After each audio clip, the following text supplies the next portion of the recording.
Hello, welcome back to JB Tigiano, your engineering and chemistry tutorial. So, aral tayo ngayon, tuloy-tuloy, no? Aral lang, mga aral. Sapagkat ang education is very important. Equalizer yan. Equalizer. So, what I mean by that is that kahit na mahirap ka, mayaman ka, pagka ikaw ay may pinag-aralan, parehas na kayo. Okay, so a small motivation para tayo ay maging masipag sa ating pag-aaral. So, mayroon tayong problem dito. Establish natin yung formula nito, no? Analytical to. So, mainly parang nag-establish tayo ng formula.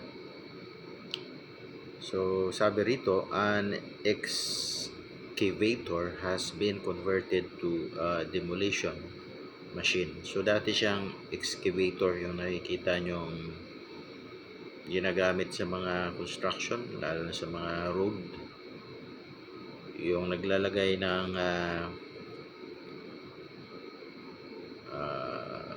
lupa sa mga dump truck. Excavator tawag doon.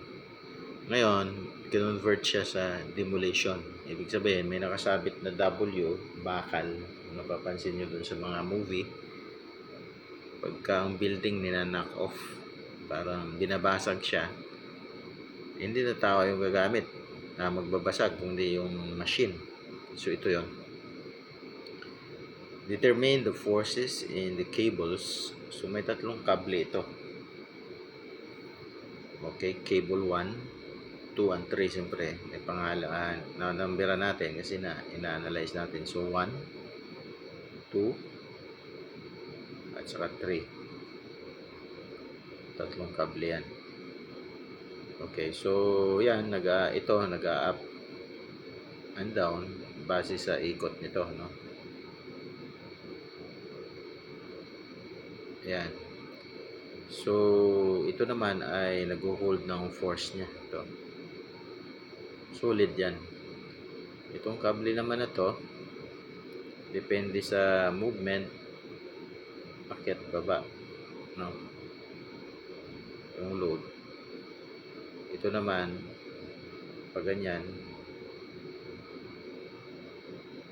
move to the left and to the right. Okay, so ito naman, yung weight mo is up and down, tapos nagsiswing, no? It will swing going there, and of course coming back here. So depende sa move and motion itong bakal na to, it can also swing up and down. Yung B mo, itong B, ito can move up and down depende nga sa, kasi naka ano yan dito, parang naka-pin, sorry. Okay, so we have that. Meron tayong 1, 2, 3, tapos meron tayong jib due to the weight W. So remark, yung jib natin only transfer a force in the direction of the axis. Yung jib, ito nga, jib tawag na dyan. Okay, so solution tayo sa kabilang sa next slide. Meron tayong solution, free body diagram, and then solution. Burahin ko lang to, accidentally na lagyan natin ng, ayan, ito na siya, medyo maliit na, no? So can I zoom it out? Okay, so meron tayo, ang ating solution ay siyempre free body diagram kagad. So ang free body diagram mo yung bigat, no? Yung W. Ito yung free body diagram ng ating kumbaga babalik tayo rito.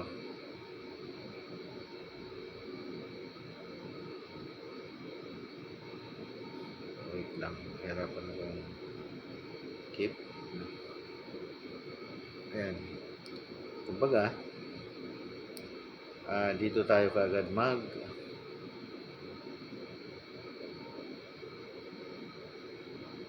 delete lang natin to. So, delete. Okay. Delete ba yung ayan. So, what I'm saying is, dito tayo mag-free body diagram. Dito tayo mag-free body diagram dito sa area na to. Ito yung W, tapos may puwersa ka roon, puwersa ka rito, may puwersa ka yan. Yun yung ating free diagram dito, yung unang free body diagram. Pangalawa, dito tayo ng free body diagram dito. Okay, so una, ulitin ko lang, una dito tayo mag-free body diagram, pangalawa dito sa dilaw. Okay, so let's go back here. So ang ating free body diagram, you cannot solve kasi kapag wala tayong free body diagram. So ito na siya. So W is going down.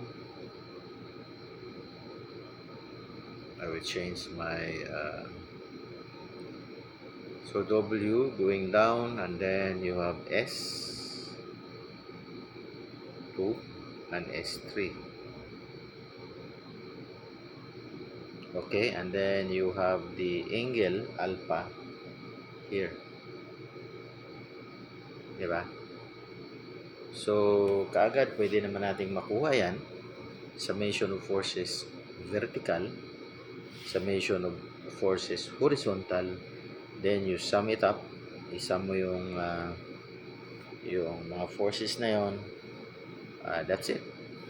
So, ganyan lang po ang ating arsenal or weaponry, no?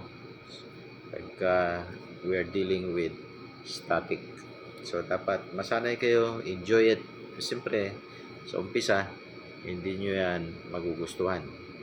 Pero, if you want to be an engineer, go, enjoy analyzing that and studying yung pong mga example problems. So, we isolate the points A and B.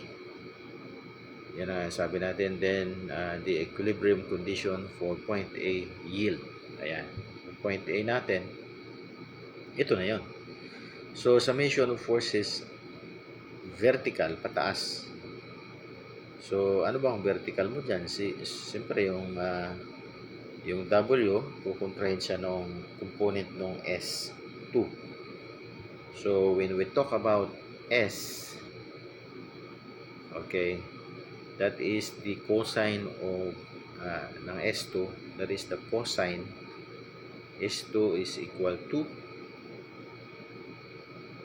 yung component niya, that is force vertical ng S2 is, of course, S2 times cosine theta minus W. So, ito yon. Ang pangalawang force is siyempre yung horizontal. Pakanan tayo. Okay, so ibig sabihin yung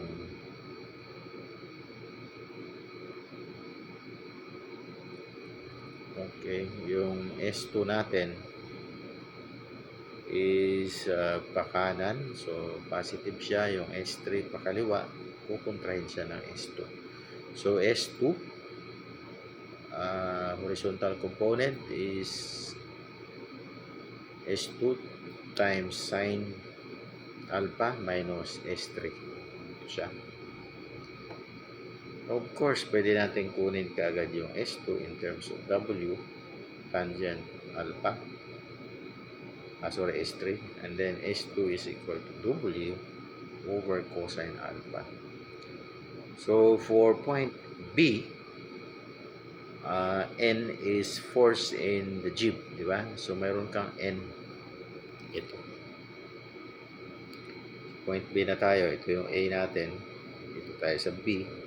So, may S1, S2, tapos dalawang alpha, angle, tapos mayroon kang N.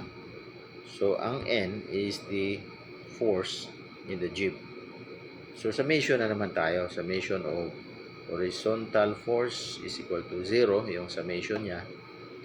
So, yung pakontra, pakanan tayo. Pagka ang direction mo pakanan, okay, pakanan. So, yung sasalubong sa'yo is negative sign. So, negative sign na S2 sin alpha plus N. N mo, pakanan. So, positive siya. N sin 2 alpha. Bakit dalawa? 2. Kasi nga, dalawa eh. Ayan, dalawa yung alpha mo. Diba? Dalawa yan. Sa dalawa. Pinagsama mo yan, ito na yun.